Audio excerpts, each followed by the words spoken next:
Hello, and thanks for listening to this edition of One Story, One Verse, One Truth. Facebook is now Meta, may change its name again, who knows, but someday we may refer back to the days of Facebook. And Facebook has a strange thing they do. They send you notices that say you've been a friend of someone's for a certain length of time. Well, I was married to my wife for about 45 years when it told me we had been friends for 15 years. Well, they're wrong. We were friends a lot longer than that. Facebook friends, social media friends, the way the world defines friends, it's much different than real friendship.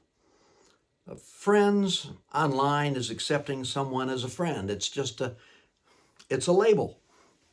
It doesn't mean you know them. It doesn't mean you like them. It doesn't mean you know anything about them. It just means you friended them.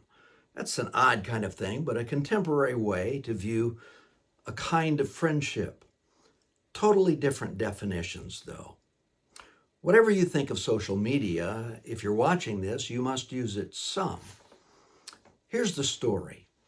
I was a youth pastor for nearly 20 years, and Facebook has allowed me to find and reconnect with many of those teenagers, those young people that I knew and worked with, although I must say they're not that young anymore.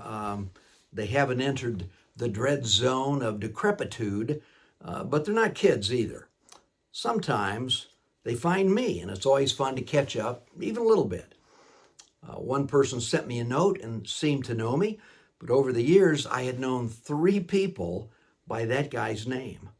And I was desperately trying to think of who he was, and I didn't think it was one of these others. And, it had been so many years, the picture meant nothing at all.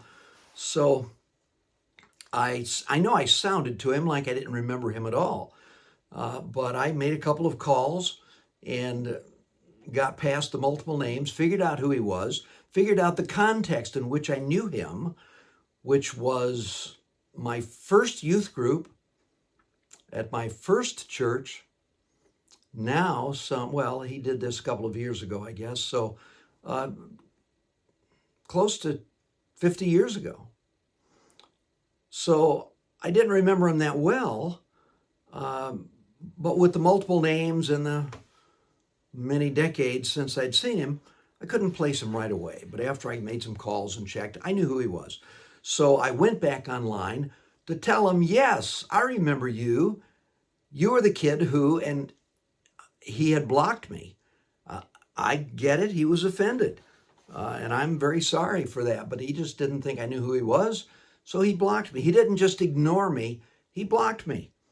So he was offended. Another person from those same years, that same youth group, connected with me. Again, it took me a minute. We went back and forth a little bit, but it is a blessing, or I should say it's a joy, because that's the person's name, that we've reconnected. What's the difference? Well, here's the verse. Proverbs 19:11.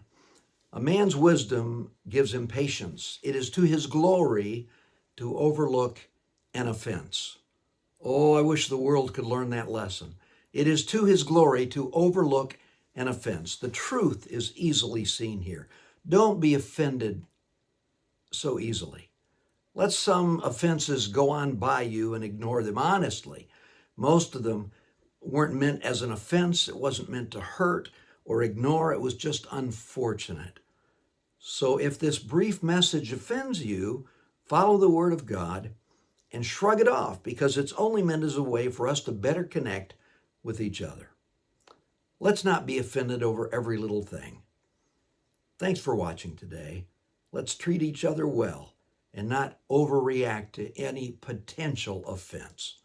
And God bless you.